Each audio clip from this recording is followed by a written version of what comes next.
This is a tunnel you've come down a few times, Ray.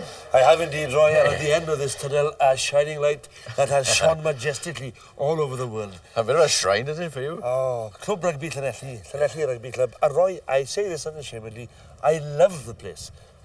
What was the first time then? Do you remember that? I remember the first time I played here for the first team. Yeah. It was against Pontypridd way back in 1970-71 season. Yeah. And we won the game. And it was, I'll never forget the experience because I had played here for Llanelli Youth. But to play here for the first team with all my heroes in that team, to play alongside them. Did you have a good game? I tackled rather well, I thought, that day, yes. I gave our winger, Roy Mathias, a few bad passes, but I tackled well. And they kept me there for 30 games throughout that season. Those heroes that you mentioned then? Oh, heroes. Well, who were the inspirational men in your life?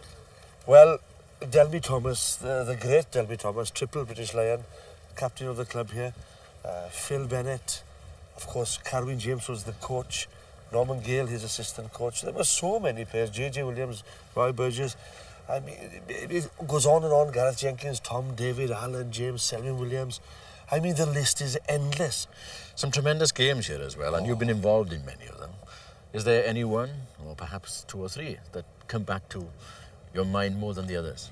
There are several, but one more so than any others. And if I can take you back to 1972, the 31st of October. Oh, I can. I was standing over there. Is that right to the corner? You were a young man then.